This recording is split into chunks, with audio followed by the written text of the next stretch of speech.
We were at the point where the rich Normans who had settled here had got very rich and then decided they didn't want to pay taxes to England, kind of thing, rebelled. And then they decided to make Ireland a separate country. I think they were kind of interested in it being like a Commonwealth country, still attached to London, but not as suppressed or under the control of London. And that didn't go down well in England. And basically then what happens is that the king in England gets into trouble with his own people. And then he makes the decision that he'll invite the Irish armies over to support him. And that then was a very treacherous kind of decision. So then the head of the army, who was Cromwell, took over. And then what he does then, it basically has the king executed. And then he becomes the protector of England, kind of idea. So his first big job then is to come to Ireland. Now, he comes to several places and comes to Kilkenny. And this family who built this house had built it in 1582. So that's Tudor or Elizabethan times. And then he comes to Kilkenny, and these people were involved in the rebellion. Everybody who had any role, he came. And then one night, basically, you can hear outside, they hear, "Open up! Open up!" And then, effectively then, what happens is that the Cromwellian guys take over. Who knows what they got up to, but they took over anyway. And then very soon after that, this family got kicked out of their house. So basically they lose 8,500 acres at least. This, their centre city mansion, now this is only the inner house, part of it. Out on the street there are two jewellery shops, and that's the front house of the mansion. That's 1582. Now when you walk around Kilkenny out there, you're walking through a place where the buildings are late 1500s, early 1600s. Now you'd never think it, because all the facades are changed for commercial purposes. But the core of the buildings are like this. So this is a building then, that beam was up over there. It was set up with these other beams in 1582. Look at the walls there, they're all the original 1582 walls behind you. And then basically the family had lived here happily for about 70 years till Cromwell came, and then they get kicked out. So in Ireland we have this saying, to hell or to Connacht. And Connacht is up the west, Galway, Mayo. And in those days the land was particularly bad. So if you didn't go off into exile up there, you were done. So this family ended up going off in exile up to near Galway, and eventually would end up living in England, and one of them became a very eminent painter, Martin Archer, in the early 1800s. So once the Cromwellians had taken over, they used this then as a sort of headquarters for about 8 years. And then Cromwell died quite young, age 48. Some say that he got a fever in Ireland. COVID. And then basically what happens is that in England they decide, we're fed up with these guys, we want a king again. So they go off then and they find the son of Charles I, who's the Prince of Wales, who's in exile over in France. And when he was in exile in France, his best friend, his supporter, was the Marquis from our castle, James Butler. So for about 8 years they were very close in exile in France. Now what happens is that when they find the Prince of Wales in Cologne, as it happens after many years in France, you can imagine a scene. A rider comes in all dusted up, finds the Prince of Wales, and it goes to him, "Sir, you're the new King of England." Wow. Suddenly all his financial and other difficulties are solved. So then he's set up then as Charles II. And then because our Marquis was such a close supporter and advisor, he makes our Marquis a Duke. And that's James Butler, Duke of Ormond. So James Butler would then come back to Kilkenny. He'll turn our defensive castle into something that's more of a chateau based on the influence in France. And then basically the king also gives him all the properties in Kilkenny that were confiscated by Cromwell. And this was one of them. So this gets to be owned then by the castle, the aristocrats. And eventually then it gets to be changed from being a house like it was originally into a tavern. And we reckon that's in the late 1600s. And then eventually, because it has such an aristocratic, royal kind of, support, it becomes the place to be. Right? So over the next decades, out into the late 1700s, and to around 1776, the time of the American Revolution and stuff, this place is the place. And all the aristocrats used to be coming here because John Butler from the castle, who was the Earl at the time, he was here day and night. He was known as Jack of the Castle. And then Lord Thurles and all the people from around this area who were of high standing used to be coming here to drink. Right? Now what used to happen was they'd go up William Street with their carriages. And there's a little church up there. So they'd effectively be going in, as far as people were concerned, for prayer. But no. They're out the back, down through the orchard, which is still out there. It's like a jungle, untouched since 1582. And then they'd come through a hole in the wall out the back. So that's where it goes. I'll show it to you in a minute. So basically then, this place in the 1790s, everybody who's anybody is coming here. All the best people, welcome back. And you have the future Duke of Wellington drinking here, and in his papers he talks about it. He's the one who beat Napoleon at the Battle of Waterloo. Irishman, who was the only Irishman ever to be a Prime Minister of England. And he then is here with, behind you is Henry Grattan. He was a famous politician around 1800, and he, when you go to Dublin, you'll see the Parliament building opposite Trinity College. That was his hangout. And then effectively, anybody who was anybody, Tom Moore, the famous Moore's Melodies, he used to come to Kilkenny in those times. All these people would be in here. So it was just party time. Now about 4 years ago, a drawing was found somewhere, and it showed probably the room upstairs here with all these people in party mode. It's amazing, you know.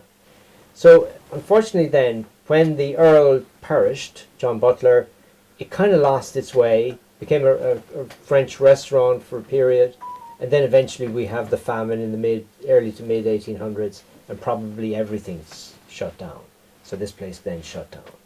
So it was used then as a store for decades, and then eventually it became derelict, and then eventually came to town, and then there's nothing more stupid than a blow-in when it comes to a town.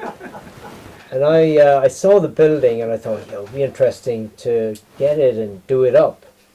Now I had spent 14 years in Oxford, and then when I saw this building from behind, it had the windows the same Tudor shape as the buildings in which I'd lived in all those years, down the years.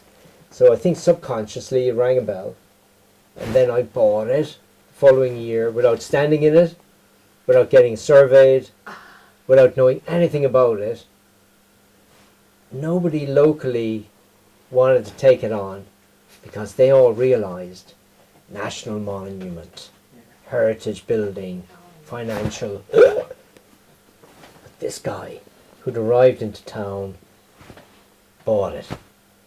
It took 10 years then to rescue. See? All right. What time should I send it each day? So basically 10-year rescue project, started in 1999, got it finished in 2009, and then bring it again. 7, 8, 9 is more or less the day the recession started here. So I opened it in the middle of recession. It cost me probably about $1 million equivalent between buying it, having it surveyed, having it restored, and then I get it to open in recession. So we've struggled very hard then for about 10 years to get it going, and then COVID came along, and I'm a cardiologist over at the hospital, And so I ended up then having to deal with the COVID cases, and then I saw it as a horrendous thing, and then I figured we had to shut down. We had no choice. So we closed it then for 2 years, and then since about March it's been up and going again, but it's kind of slow, you know. So that's the story of the hole in the wall. Any questions?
We went up to Sweeney's, and then we saw Finn's Hotel sign where Nora Barnacle was chambermaid and things like that. Yeah, it's good. So yeah, hopefully you never know. He'll be back again. Had a really interesting trip, and then it led for me that trip to start looking into the history of early flight. So putting together now a story about early flight and all the links to Ireland. And then when you start to look, wow, I never knew this, that and the other. So you were over recently in Galway, right? And you were over really very close to where the first aircraft landed that had flown from Newfoundland, Alcock and Brown in 1919. They landed in Galway, in County Galway, out in Connemara. Yeah. So just very interesting links when you start to look into it. Yeah. Did many Irish? Sorry, am I? No, you're fine. What will it cost me? See? So McMurrough Kavanagh is kind of thinking this is going to cost me a lot of money, right? So McMurrough Kavanagh is sitting over there with this beautiful little daughter of his. And Strongbow looks at her and says, "Who's the babe?" And then he more or less says, "Man, you give me the babe, I'll get you your lands." So Strongbow comes over then with these are the Normans, and then they basically get MacMorrough settled up, right? So he's now going to marry the girl, and he does a big famous painting down in Waterford of the marriage, and then like his idea is to kind of go back to England. But she says, "No, I'm staying." So then he has to get himself sorted here in Ireland, and then he builds a castle, a wooden type castle, where our current castle is. So they then have some daughters and sons, and then one of the daughters, Isabella, is really beautiful. So the word goes around Christendom of this beautiful heiress in Ireland. So basically then, what happens is that the biggest, most powerful, richest knight in Christendom comes over to try and get the hand of Isabella. And when he gets here then, you know, this is like a guy arriving in his Rolls Royce, his Ferrari, like this is a good catch. And so the marriage is sorted. And then again, like William Marshall was his name, he decides, well, let's go back to all my lands in Wales and southern England and northern France. And she says, "No, I'm staying." So then he then has to get sorted, and he basically builds us the big huge stone castle up here on the hill. He also builds and sets out all this little town. So when you go out there on the high street, that's 1200. This man, he knows it, every inch of it. 1200. And all the little alleyways, all the little bits come off it, that's all designed in 1200. So you have this classic design of a little city, little town, with the big castle on one end and the big cathedral, St. Canice, is up the other end. Right? So what happens then is that, you know, they settle here, and then, you know, he has 7 sons, I think he had. So he should have been well able then to continue the inheritance, amazingly. All 7 died. And then what happens is the castle, when he perishes, is left to the daughters, and then they go off and they marry English aristocrats, and then eventually the castle is pretty well abandoned. And then another group of Normans, they were Fitzwalters originally, who had huge lands going over as far as the Shannon, over towards the west. They kind of got pushed back into Carlow and Kilkenny. And then basically they need a castle. So in the 1300s they buy Kilkenny Castle from the original builders, right, Marshall family. And then what happens is that they realise that the best thing for them to do is to be loyal to the king in England, because that's where the power is. And then they get to be so loyal and so supportive. The family get to be the people who test the first glass of wine when the new monarch, you know, gets to sit on the throne. And then because they're the wine tasters, in French, they're all speaking French still at this stage, they get to be known as les bouteilliers.